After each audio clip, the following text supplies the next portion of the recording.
and welcome to all of you who are watching this live. Really great to have so many of you with us this afternoon. And if you're watching this later on the replay, then hello to all of you as well. For those who've not met me in person or online before, I'm David Miles, and I'm on a mission to help mortgage brokers and financial advisors to generate their own leads online so as they can stop giving money to lead generation companies. As we've said before, there are lots of different online channels that you can use to generate leads and get new clients. And in today's session, we're going to be talking about another one of the channels that I think gets overlooked by a lot of mortgage brokers and financial advisors, and that is LinkedIn. Do stick around to the end of the session because I've got a special offer giveaway thing for you at the end as well. So do hang around for that. Okay, so let's get started then. So first of all, why is it then that a lot of people in financial services, whether they're IFAs, mortgage brokers or whatever, why is it that a lot of them don't really use LinkedIn or don't see it as a place to get leads from? Well, I think in many cases it's because of a very common myth that does the rounds, and that myth is that people think that LinkedIn is only a B2B, a business-to-business platform. And so therefore, if you're a mortgage broker wanting to sell mortgages to individual residential homeowners, then you might think, well, I don't want to be on a B2B platform because my target audience aren't businesses and aren't corporates. And similarly, if you're trying to sell individual pensions or income protection or things like that, you wouldn't necessarily straight away think that you want to be doing that on a platform which is primarily corporate or B2B in its nature. But the reality is, and what you have to remember is that all those people that you actually want as clients, all those individual homeowners, all those individual people who want protection policies or investment advice or pension planning, they've all got jobs or they all have businesses. Or hopefully they do, because you're going to struggle, for example, to sell an income protection policy to someone who's got no job and no business. But they do all work in some way or another, these people. So they are going to be on LinkedIn. And so, although they are on there perhaps in a business capacity or in an employee capacity, they are at the end of the day still individual people who have the potential to need the products and services that you as a mortgage broker or an IFA have to offer. So don't overlook it for that reason. I think another reason that people sometimes don't think that LinkedIn is the right place to try and get business for if you're in financial services or anything similar like that is because it's still seen by many people as very much a recruitment focused platform, a place where people can effectively have their online CV and use it when they're applying for jobs or hope that headhunters will find them in searches.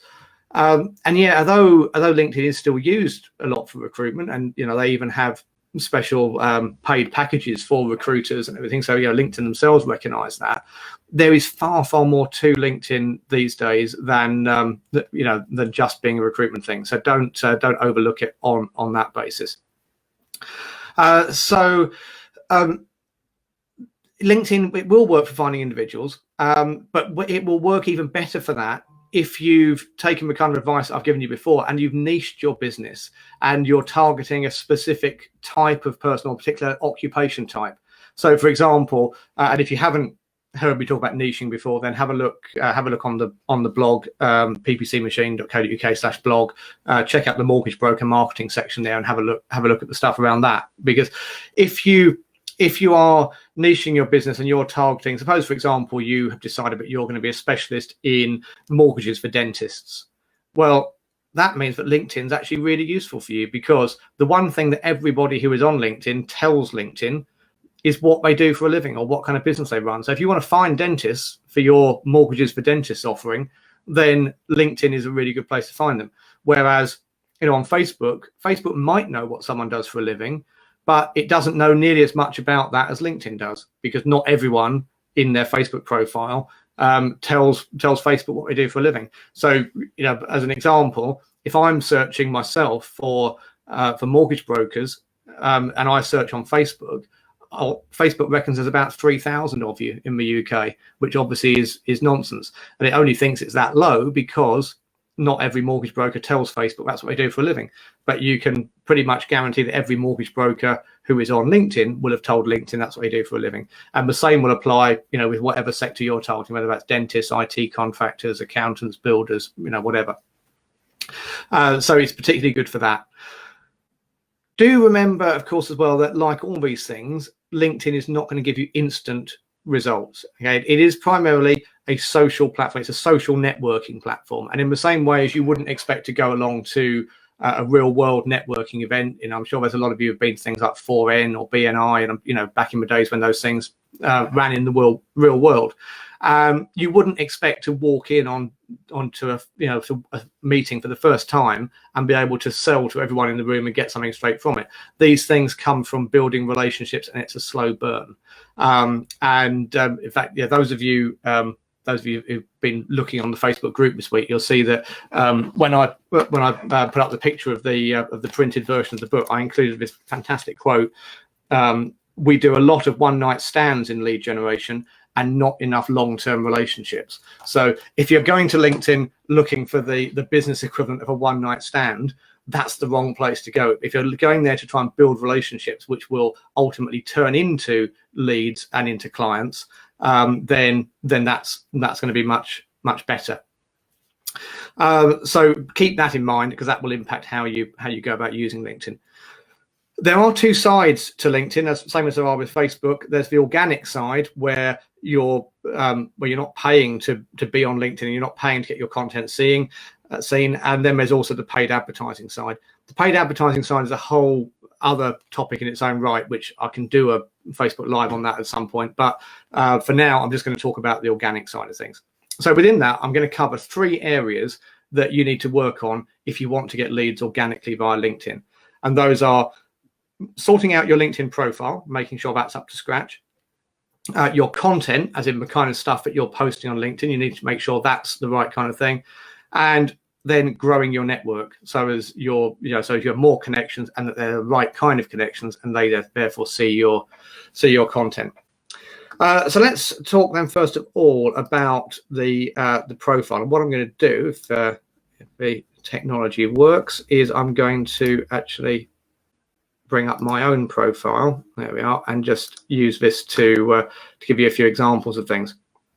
So one of the most important things with your profile is to make sure that you have a profile photo. I still see loads of people on LinkedIn who have no photo, and that immediately makes you think they're probably not very active on there, and they're not going to not saying they want to engage with them. So make sure you've got a decent photo on there. When I say decent photo, by the way, a photo that looks business-like. So in fact, I'll put a link to this article in the comments, but I did a blog article a while ago with LinkedIn advice for financial advisors, although everything in there would apply to mortgage brokers as well. And somewhere in here we are, I put some examples of good and bad photos. So a good photo is basically one that is of just you. Don't have to be in a suit and tie, but you should look presentable, and you're looking at the camera, it's well lit, and there's no sort of other distractions. The kind of photo you don't want a photo where there's you and someone else in the photo, because then it immediately makes it more confusing as to actually which person is it I'm dealing with here. Make this one on the right here is an example where the photo would be okay, but it's really bad lighting, so it's quite hard to see the guy. And this one on the left here of the half topless guy, I think, don't really need to say anything about that, hopefully. So there's some examples here of good and bad ones. Also, make sure that you have a good headline, which is this bit here. So on my one, it's this: my proven system makes it easy for mortgage brokers, etc. Where a lot of people go wrong on this one is, again, because they are viewing LinkedIn as kind of the online CV, what they end up doing is just putting a job title there, like managing director at, and then a company name. And the problem with that is the headline is the main thing that people see when they're scrolling through their LinkedIn feed. So if it just says managing director at something or other, or chief tea maker at wherever, that doesn't tell you much about what the person does. It might, the company name might give a clue. So if it says managing director at the best mortgage company, then you can be fairly certain that person's a mortgage broker. But if your company name doesn't give away what you do, if it just says chief executive at Pink Chipmunk Limited, then no one's going to have any idea what it is that you do. So put in the headline something which actually is a headline, not a job title. And think about what it is you do to help your clients and what outcomes you get for them, and weave that kind of thing into your headline. So again, in that same article I was talking about just now, there's examples of different kinds of headlines. So in this block here, we've got the very straightforward, does what it says on the tin kind of headline. Okay, this guy's an independent financial advisor, but so is this one, and so is this one. So what differentiates them? These ones here are examples of where it's a little bit better. They're still saying what they actually do. So independent financial advisor. I don't know if any of you people in the group are on the call. If you are, then apologies for picking on you, but hopefully it's useful advice. So it's an independent financial advisor, but then there's a benefit helping you optimize your pension planning. So not just saying the job title, but actually what he helps for clients to do. And then you get ones down here, which in a bit more of a kind of style that I've taken with mine, like this bottom one here, helping pharmacists and dentists achieve financial peace of mind. Now, if you dig into his profile, he's clearly a wealth management guy or financial advisor, but he's not leading with that. He's leading with, and he's clearly, chosen a niche as well. So he's leading with something in the headline which says who his niche is and what he helps them achieve. So turn your headline around to that kind of way of thinking.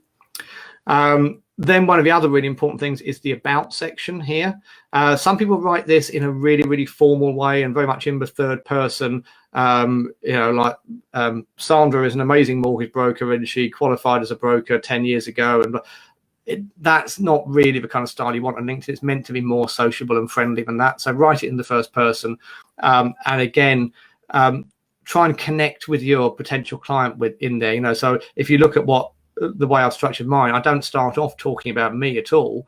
I start off talking about, if you're a mortgage broker or financial advisor, I bet you've got this problem. And then I go into, because I do blah, blah, blah, I can help you fix that problem. So it's different from the way that a lot of people would just write. It's not a biography as such. It's kind of your opening gambit as to who you are and what you do to help. And one of the reasons this stuff is so important is if you're then going out trying to grow your network, if people are deciding whether to accept whatever connection request you send them, some people would just blindly accept things, but others will check out your profile first and use that to help decide whether they want to accept your connection request or not. So those are the main things in the profile. There are other things you can do, further, obviously make sure that all your experience is kind of up to date. Don't feel you have to put every single job you've ever had in there. So if you well, as I did, worked in McDonald's for a bit when you were 16, that doesn't need to be on there. It's not a full CV. Just put the stuff in that is relevant to what you actually do now. And try and this is something you have to do over time, but try and get recommendations on there from people as well, because obviously that all helps boost the quality of your profile. Okay, so the next, actually that's the main things to look at with your profile. The next one to look at is what kind of content are you going to put out there? Because obviously you can join LinkedIn and just have a great profile and then do nothing else. But again, that's the equivalent of going to a real world networking event, looking the part, putting your best clothes on, doing your hair, having all your nice new business cards with you, but then just sitting in the corner of the room and not engaging or talking to anyone. You're not going to get much out of it. Same on LinkedIn. If you just lurk in the corner, you're not going to get as much from this as you are if you actually input into the community and engage with other people's content and generally connect. Connecting is more than just sending a connection request. It's actually engaging with people. So within LinkedIn, there are two main kinds of things you can publish. You can publish posts, which are the things that are sort of similar to like status updates and things on Facebook. You can also publish more in-depth articles. So and there's pros and cons to each. Again, I'll talk a bit more about that in that article that I'll put the link there to. But if you look up in in the activity section, this will you can look at this for other people as well. This will show all of you can split it down by posts and by articles, so then you can see. So if I go to posts, then I've got all my posts there. But if I go into articles, then this is where I've done sort of longer form stuff or things which are more kind of more sort of thought out pieces and things where there's a bit more of an opinion piece kind of thing, really, I suppose. So yeah, you can do a mixture of the two. When you're doing posts, you'll see again, if you look through the kind of thing I'm doing, most of them have got an image of some sort in them, and that's very deliberate, because as people are scanning down the LinkedIn feed, it's the image which is likely to catch their eye first of all, and then once you've grabbed their attention, like with this great big colorful image here, then they're more likely to then stop and read the rest of your post. So do try and include images wherever you can. Video as well. People love to watch video on LinkedIn, same as they do on all other social platforms. But the one thing I would say with video, and I see so many people not doing this, is make sure that you put subtitles, captions on your video, because the vast majority of the content that's consumed on LinkedIn is consumed by people looking on their mobile phone and potentially in a place where they can't have the sound on. Maybe they're sitting on the train, or maybe they're sitting in a coffee shop, or whatever. But they won't necessarily be able to watch your video with the sound on. So by using subtitles, it makes it far more accessible to a lot more people in a lot more different situations. Annoyingly, LinkedIn doesn't have an automatic captioning capability like YouTube does and like Facebook does. But it's actually not that difficult and not that expensive to send your video to a service like rev.com, rev.com, and for literally a few dollars, like $3 or $4, they will transcribe the video for you in about an hour, and send you a subtitle file that you can upload to LinkedIn along with your video. The purpose of the articles and the posts that you publish shouldn't be about primarily being a sales pitch. They're there to help people get to know you, get to understand what you do, and for you to demonstrate credibility and, to use a word that I really hate, but you'll know what I mean by it, show thought leadership. So to show that you're an expert in what you do and that you are the go-to person as and when they have a problem with their pension or their mortgage or their investments or whatever it might be. What you're doing here is sowing the seeds so that when someone has a need for what you do, you're the first person that pops into their head. Take something like mortgages. At the moment, obviously it's. I think the public are reasonably well aware that getting a mortgage is a lot more difficult than it used to be, and you've got to, it takes longer. You've got to know exactly what lender to go to. It's all going to be packaged up and presented in the right way. So they're perhaps now less likely to just pick the first random mortgage broker they find on Google or, or in the local newspaper or whatever. They're going to want to go to a mortgage broker where they feel that they can trust that mortgage broker knows their stuff and is going to actually get them a mortgage successfully. And that's what you're doing here by showing that you're up to date with latest developments and you've got opinions on things and you're sharing useful, valuable content. That's going to increase that credibility. So make sure you're providing value. It's also really important to encourage engagement. All right, so I've got some examples of some posts of mine that show different levels of engagement and sort of why they work like that. But the reason engagement, and what I mean by engagement is, posts that people are going to like or comment on or share. Commenting in particular is really important, because the more people that engage with your post, and particularly through comments, the more the more LinkedIn will think, oh, this is clearly good content here. Lots of people are commenting on it. So they will show it more widely to more of the people in your network.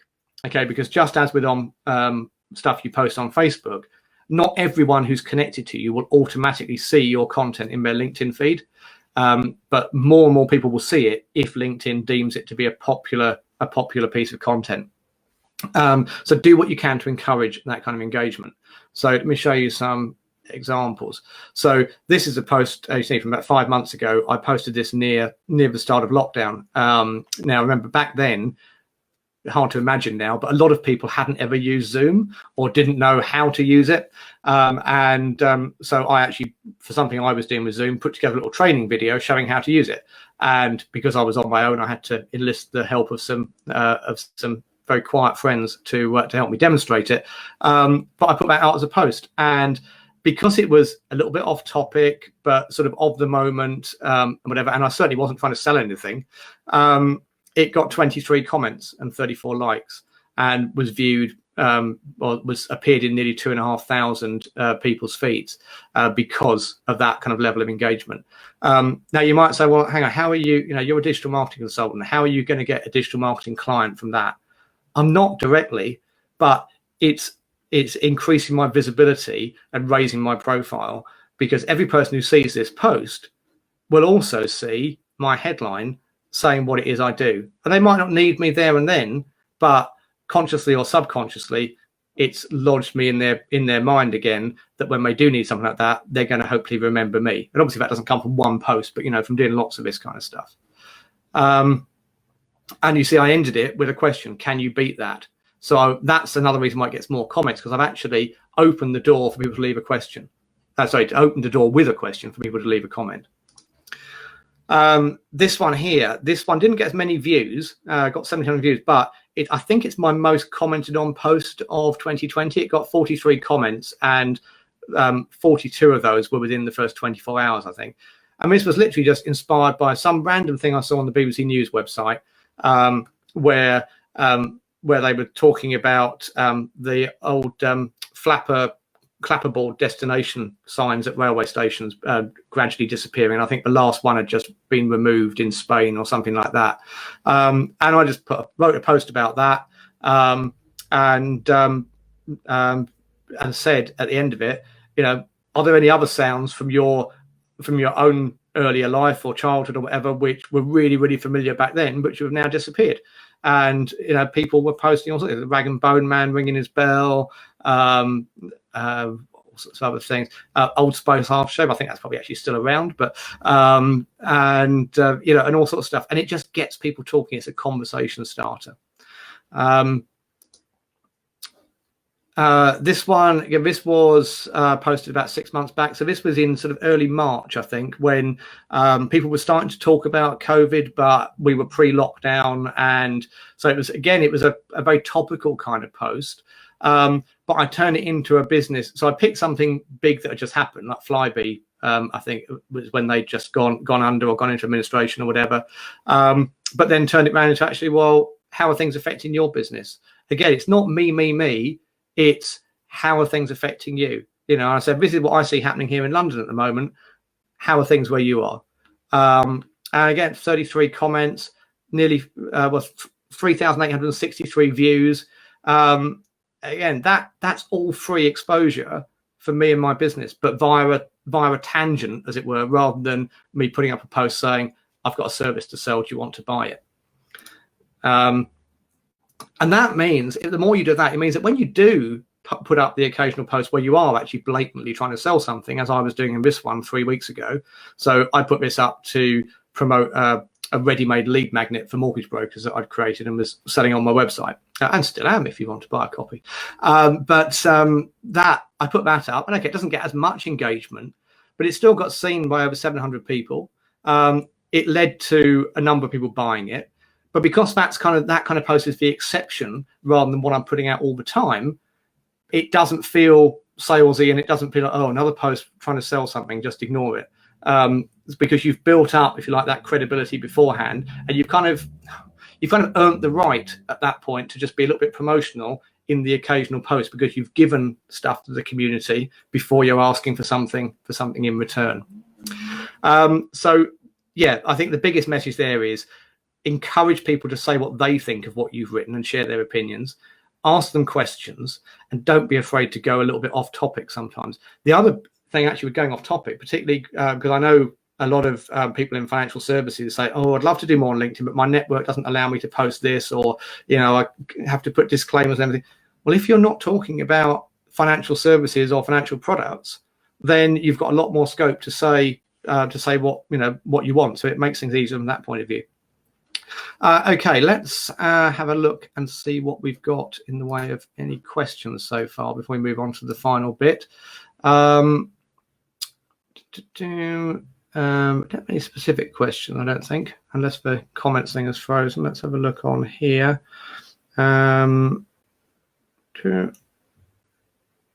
Okay. No, just people agreeing with some of the stuff and having little technical difficulties. Okay, right. I will press on, but if you do have any questions, I will stop again for questions at the end. So so do bang them in as we go along. Right. Okay. So the final thing I said that you need to do, and I'm deliberately saying in this order of sort your profile out first, build up a bit of a base of content, and then go out there and try and grow your network. Because it's much easier to grow your network if people can look at your profile and see what it's, see who you are and what you're doing and what you offer. And also if they then look at your content and think, oh yeah, this person does post some interesting stuff, I'd like to connect with them because this is the kind of stuff that I want to be seeing. So get those foundations in place before you put lots of time and effort into trying to grow new connections. So obviously, one way to grow your network is whenever you meet anyone new, whether that's in real life or through through an online meeting or online networking event, then look them up on LinkedIn and connect afterwards and whatever. But I'm talking more here about the kind of proactive networking where you're actually going out trying to build connections with your ideal prospects, the people that you haven't actually met yet, but who you'd like one day to have as clients. Now that again is much easier if you've got a niche for your mortgage business or your financial advice business. Because if I said to you, right, go out and find people on LinkedIn who might need income protection, where are you going to start? There's so many people, and basically, potentially everyone needs it. Whereas if you've niched your business and you offer income protection for teachers, or you offer mortgages for IT contractors, or you offer pension planning for dentists or whatever it might be, it's much easier to then go and find those people on LinkedIn. You've got a clear target and a clear place to start. So when you find someone that you want to connect with, send them a connection request. LinkedIn gives you a choice of just sending a blank connection request or putting a message with it. If you want people to respond, then always put a message with it. I would say on the whole, the connection requests I get from people, if someone sends me a connection request and it's quite obvious why they want to connect, like for example, they're a mortgage broker and and therefore they've seen what I do and they want to connect, fine, I'll accept their connection request. If there's somebody random and they've not put a reason in why they want to connect, I'm likely to ignore it. And when I say a reason, I don't mean, oh, I was looking at your profile and it's amazing, I think we should connect. What I mean is a real reason. So the kind of thing that I do when I'm looking to send a connection request, and I am well aware some of you will have been on the receiving end of this, so this will ring bells for some of you, is I talk about what's in it for them from connecting with me. So I would say something in my connection request like, I see you're a mortgage broker and I often post content on LinkedIn which mortgage brokers find really useful, so I thought perhaps we should connect. And that gets a really good kind of response because A, I'm not trying to sell anything. B, I've said why I'm choosing them over anybody else because they're a mortgage broker. And C, I've said what's in it for them. I'm going to post some useful stuff that other people like you have found valuable. I think you will too. It also actually, that particular construction uses a little psychological trick, the undeniable truth. Well, that's what I call it anyway. It's taking an undeniable truth and coupling it with something else. So think about that sentence again. I see you're a mortgage broker. Well, that's totally true if I've checked them out and picked the right person. And I often post content which mortgage brokers find really useful. So because I've said something at the start of a sentence which they're immediately going to know is true, there is an assumption on a subconscious level that the rest of what I'm going to say in that sentence is true as well. Now, obviously, it is true. I post brilliant content, but the point is, the person reading it needs to believe that before they've actually seen it. So that's a good kind of approach. Don't try and sell them anything, like I said. And then once they've connected, then you could follow up with something else. But again, don't follow up with, oh, let's have a coffee, or would you like my company prospectus, or would anything like that? Because no one wants that kind of stuff, and probably no one wants a coffee with someone that they've only just connected with on LinkedIn for the first time. Because if you did that with everyone, you'd be drinking a hell of a lot of coffee. So let me show you an example. conversation here. If I can find the search I had just now. No, I can't. I had one pre-lined up just now, but I can't find it now. But anyway, I would very typically send that first kind of thing, and then when someone comes back, I would say thanks for connecting. I've just published this free guide that helps mortgage brokers, or helps financial advisors do X, Y, Z. Do feel free to grab a copy if you like, and then a link through to that on my site.